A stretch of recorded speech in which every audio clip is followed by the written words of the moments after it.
اللہ رب العزت نے فرمایا کونو ربانیین، اللہ والے بنو، ربانی عالم بنو۔ امام بخاری بیان کرتے ہیں اس سے مراد ہے علماء فقہا، ایسے فقیہ بنو۔ اب عالم ربانی کی تعریف بیان ہو رہی ہے، ایسے فقیہ بنو جو حلیم ہو، جن کے پاس حلم ہو۔ یعنی اب تین چیزوں کو امام بخاری نے یہاں جمع کر دیا ہے، علم اور حلم، اور اس کے ساتھ تفقہ اور تدبر۔ مگر حلم کبھی پیدا نہیں ہوتا جب تک طبیعت میں امن اور سلم نہ ہو۔ یہ تین لفظ ایک ہی وزن کے ہیں، علم، حلم اور سلم۔ سلم کہتے ہیں امن اور سلامتی کو۔ جن طبیعتوں میں تربیت اور صحبت کے نتیجے میں، بلکہ کہیے صحبت اور تربیت اور ریاضت کے نتیجے میں، جن طبیعتوں کے اندر امن اور سلم، سلامتی آ جاتی ہے، طبیعتوں کے اندر عافیت آ جاتی ہے، تو وہ ایک ایسا ماحول پیدا ہو جاتا ہے کہ اس سے جنم لینے والا علم اپنے ساتھ حلم کو جمع کر لیتا ہے، تو وہ خالی عالم نہیں رہتا بلکہ حلیم ہو جاتا ہے، علیم و حلیم ہوتا ہے۔ تو امام بخاری نے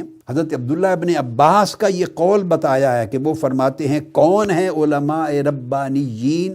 وہ جو علماء ہیں۔ اور ایک اور نسخہ کے مطابق لفظ آیا ہے حکماء فقہا، وہ فقیہ جو حکیم ہو، صاحب حکمت ہو، صاحب حلم ہو، صاحب تحمل ہو، جو بردبار ہو، جس کے اندر تواضع ہو، انکساری ہو، جس کے من میں سکون اور اطمینان، طمانینت ہو، جس کے من میں عافیت اور سلامتی ہو۔ یاد رکھ لیں، عالم جب بولتا ہے تو وہ جو الفاظ اور کلمات استعمال کرتا ہے، اس کے الفاظ اس کے من کے حالات کی عکاسی کرتے ہیں۔ اندر جو کچھ ہوتا ہے وہ کسی نہ کسی شکل میں الفاظ اور کلمات کی صورت بن کر زبان سے نکلتا ہے۔ اس لیے جس طبیعت میں حلم اور سلم اور امن اور سلامتی اور سکون ہوگا، ٹھہراؤ ہوگا، اس کے کلمات میں بھی حلم اور سلم اور امن اور سلامتی ہوگی۔ وہ جب بولے گا، جو تعلیم دے گا، جو تربیت دے گا، جو نصیحت کرے گا، اس سے سوسائٹی میں بھی امن اور سلامتی پھیلے گی۔ اس لیے فرمایا علماء فقہا، وہ فقیہ کہ سب سے پہلے تو اس نے تعلم اور تفقہ کے گہرا پختہ علم کے اندر اس کی معرفت حاصل کرنے میں مرحلہ وار محنت اور ریاضت، قابل ماہر مشاق اساتذہ کے پاس کی ہو، کتب اساتذہ سے پڑھی ہو، ایک ایک فن سیکھا ہو، قواعد اور اصول اور ضوابط پر، اصول و فروع پہ عبور ہو۔ اس سے تفقہ کی شرط ہو جائے گی اور تعلم کی۔ جب یہ شرط پیدا ہو جائے تو خالی اس سے ربانیین میں وہ شامل نہیں ہوتا۔ عالم بن گیا مگر اب ربانی نہیں بنا، عالم بن گیا ان شرائط کے ساتھ مگر ربانی نہیں بنا۔ ربانی بننے کے لیے اب اس کو اپنے اندر سلم اور حلم پیدا کرنا ہے۔ وہ کیسے پیدا ہوتا ہے؟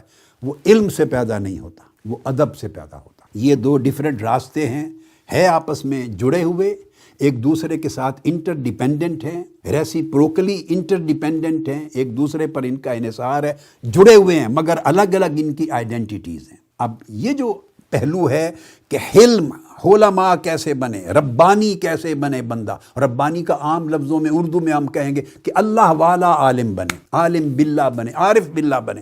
تو فرمایا وہ علماء جو عارف باللہ ہوتے ہیں۔ یہ امام بخاری نے علم کے باب کو یہاں پر ختم کیا ہے، باب نمبر 10 کو۔ اب یہ میں سمجھانا چاہتا ہوں، آج کی گفتگو سمجھنے کے لیے، بلکہ میں کہوں گا سننے کے لیے بھی، تھوڑی دیر جو بھی مکاتب فکر ہیں جن کا تعلق، جن کی شناخت اور جن کا عنوان انڈو پاک سب کانٹیننٹ، بر صغیر پاک و ہند کی نسبت سے بنا ہوا ہے، تھوڑی دیر اس سے باہر نکل آئے۔ میری اس گفتگو کو سمجھنے کے لیے تھوڑی دیر اس حصار سے باہر نکل آئے۔ اور یہ کیوں کہہ رہا ہوں؟ یہ اس لیے کہہ رہا ہوں کہ پہلا مضمون امام بخاری نے تعلم اور تفقہ کا بیان کر کے علم کا باب مکمل کیا۔ اب علم کو کمال تک پہنچایا ربانیت کے ساتھ، اور وہ ادب ہے، وہ ادب سے آتا ہے۔ اگر ربانی علم سے بننا ہوتا تو امام بخاری علم، تعلم اور تفقہ کے باب کے بعد اگلا اللہ کا فرمان وارد نہ کرتے کہ اس کے بعد اللہ نے کن کو فرمایا تھا؟ علماء کو کہا تھا، جو قرآن مجید میں کونو ربانیین۔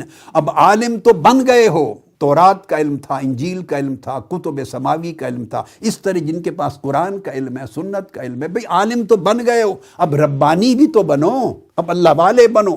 ربانی بنو گے، اللہ والے بنو گے تو علم کا نور آ جائے گا، علم معرفت میں بدل جائے گا۔